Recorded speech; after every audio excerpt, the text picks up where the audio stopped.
Here's the quick rundown of today's top stories. Friday, November 15th.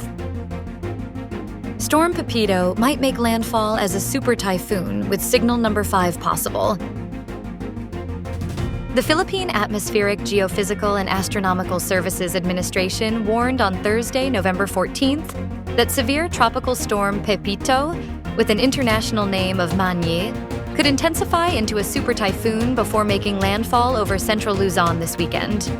This comes as Typhoon Ophel, whose international name is Usagi, continues to batter extreme northern Luzon and remains inside the Philippine area of responsibility.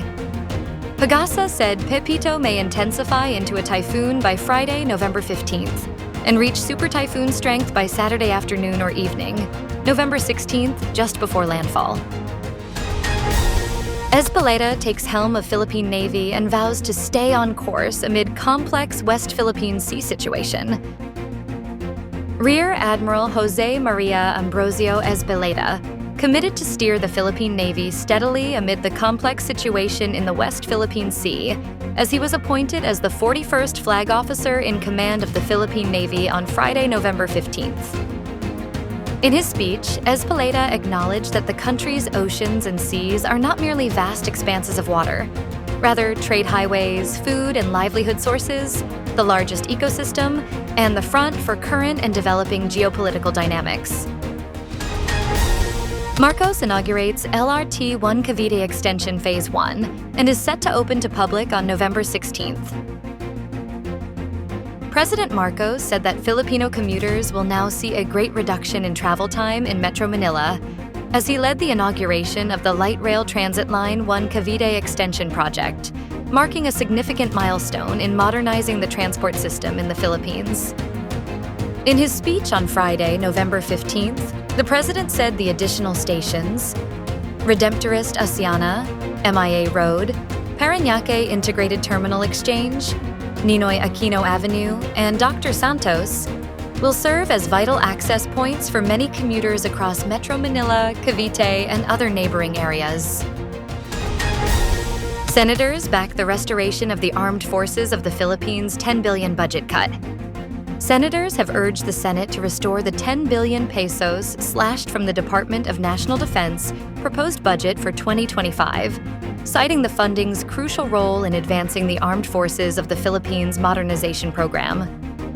Senator Joseph Victor Ejercito warned that the budget cut will undermine the intent of the revised AFP Modernization Act, which mandates an annual minimum appropriation of 75 billion pesos in the General Appropriations Act to support the AFP's modernization needs.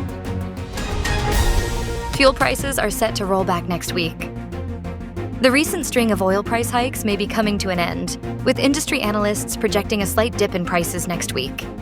This potential rollback is attributed to easing global demand, according to Jetty Petroleum President Leo Bellas. However, limited supply of diesel and gasoline from China is preventing a more significant price reduction.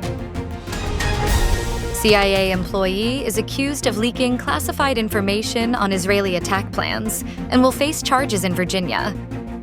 A CIA employee accused of leaking classified information assessing Israel's earlier plans to attack Iran was ordered by a federal judge on Thursday to face felony charges in Virginia. The FBI arrested Asif William Rahman this week in Cambodia, and he made his first court appearance Thursday in Guam. A judge there ordered that he be transferred to Northern Virginia, where he was indicted last week on 2 counts of willful retention and transmission of national defense information.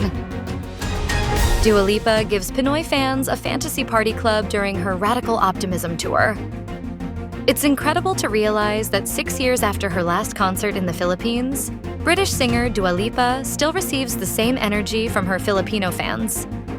This was evident during the Manila leg of her tour, which took place at the Philippine Arena on November 13th and was presented by Live Nation Philippines. As the lights dimmed, the audience focused on the big screen. Dua entered the stage and opened the concert with the songs Training Season, One Kiss, Illusion, End of an Era, Break My Heart, What You Doing, and Levitating. Stay updated with the latest news. Visit our website at www.mb.com.ph or follow us on social media. Thanks for tuning in to the Manila Bulletin Daily Rundown.